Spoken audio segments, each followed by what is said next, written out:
ನಿಮ್ಮ ಮನೆಯಲ್ಲಿ ಲಕ್ಷ್ಮಿ ಇದ್ದಾಳ ಅಂತ ಕೇಳಿದ್ರೆ ಬ್ಯಾಂಕ್ ಬ್ಯಾಲೆನ್ಸ್, ಚಿನ್ನ, ಆಸ್ತಿ ಲೆಕ್ಕ ಹಾಕ್ಬೇಡಿ ಬಾಸ್. ನಿಮ್ಮ ಮನೆಯಲ್ಲಿ ನೆಮ್ಮದಿ ಇದೆಯಾ? ಪ್ರೀತಿ ಇದೆಯಾ? ಒಬ್ಬರಿಗೊಬ್ಬರ ನಡುವೆ ಗೌರವ ಇದೆಯಾ? ಇದ್ದರೆ ನೀವೇ ನಿಜವಾದ ಶ್ರೀಮಂತರು. ಇದೇ ನಮ್ಮ ವರಮಹಾಲಕ್ಷ್ಮಿ ವ್ರತ ಜಗತ್ತಿಗೆ ಹೇಳುವ ಸುಂದರ ಸಂದೇಶ. ಪುರಾಣಗಳಲ್ಲಿ ಪ್ರಸಿದ್ಧವಾಗಿರುವ ಚಾರುಮತಿಯ ಕತೆ ಕೇಳಿದೀರಾ? ವೃತ್ತಕಥೆಯ ಪ್ರಕಾರ ಚಾರುಮತಿ ಎಂಬ ಸದ್ಗುಣವಂತ ಮಹಿಳೆಯ ಕನಸಿನಲ್ಲಿ ಮಹಾಲಕ್ಷ್ಮಿ ಕಾಣಿಸಿಕೊಂಡು ತನ್ನನ್ನು ಆರಾಧಿಸುವ ವರಲಕ್ಷ್ಮಿ ವ್ರತದ ವಿಧಾನವನ್ನು ತಿಳಿಸುತ್ತಾಳೆ.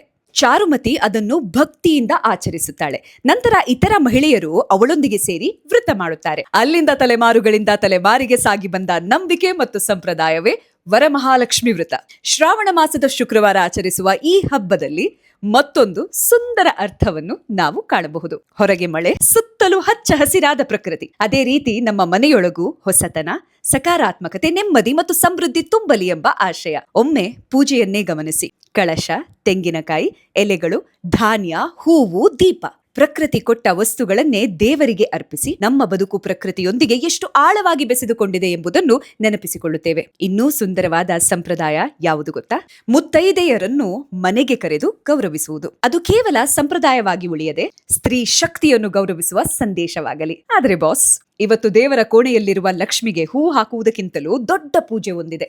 ನಮ್ಮ ಮನೆಯಲ್ಲಿರುವ ಜೀವಂತ ಲಕ್ಷ್ಮಿಯರನ್ನು ಗೌರವಿಸುವುದು. ಅಮ್ಮನ ತ್ಯಾಗಕ್ಕೆ ಬೆಲೆ ಕೊಡಿ.